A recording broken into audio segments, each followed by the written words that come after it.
అన్నవరం సమీపంలో బెండపూడి పిఈ చిన్నయ్యపాలెం భూముల్లో ప్రతిపాదిత విమానాశ్రయం విషయంలో రైతులు ఆందోళన చెందాల్సిన అవసరం లేదని జిల్లా కలెక్టర్ షణ్మోహన్ అన్నారు.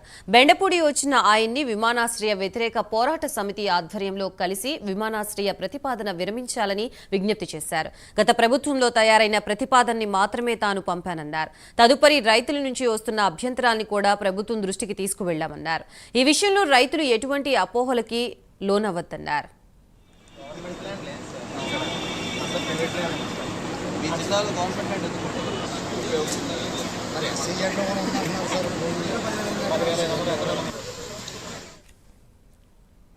మాకు ఇక్కడ బెండపూడి, అన్నవరం, చెన్నైపాలెం గ్రామాల్లో 3 గ్రామాల పంట భూముల్లో 2 పంటలు పండే భూముల్లో విమానాశ్రయం ఒకటి వస్తుందనే వదంతులు రావడం మా గ్రామస్తులు 3 గ్రామస్తులు కూడా ఆందోళన చెందుతూ మేము వినతిపత్రాలు కలెక్టర్ గారికి, ఆర్డీఓ గారికి, ఎంఆర్ఓ గారికి, అలాగే మా స్థానిక ఎమ్మెల్యే గారు అయినటువంటి దీవే గారికి, ఎమ్మెల్సీ రామకృష్ణ గారికి కూడా మేము నివేదిక పంపడం జరిగింది.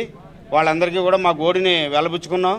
అయితే వాళ్ళు మీ తరపునే ఉంటాము, ఏమీ లేదు, ఇది సెంట్రల్ గవర్నమెంట్ ప్రాసెస్ అని చెప్పడం జరిగింది.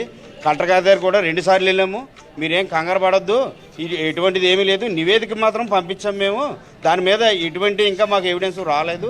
కలెక్టర్ గారు ఇక్కడ మాట్లాడారు మా పెద్దలతోని, గ్రామస్తులతోని మాట్లాడి మీరేం కంగారు పడొద్దు, ఇటువంటిది ఏమీ ఇంకా లేదు, మేము ప్రొసీజర్ మాత్రం పైకి పంపించాం నివేదిక, దాని మీద ఇంకా ఎటువంటి స్పష్టత లేదు అని చెప్పేసి మాకు ఈ పెద్దల సమక్షంలో, గ్రామస్తుల సమక్షంలో మాకు ఒక హామీ ఇవ్వడం జరిగింది. కలెక్టర్ గారు ఒక పుష్కర కాలువ కోల్పోయాం, కొన్ని వందల ఎకరాలు, పోలవరం కాలువ కోల్పోయాం, తర్వాత హైవే, నేషనల్ హైవే కోల్పోయాం, అలాగే పంపరా ప్రాజెక్టు కూడా కోల్పోయాం.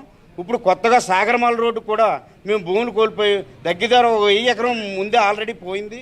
ఇప్పుడు మళ్ళీ 1000 ఎకరాలు పోతుందంటే మా రైతుల్లో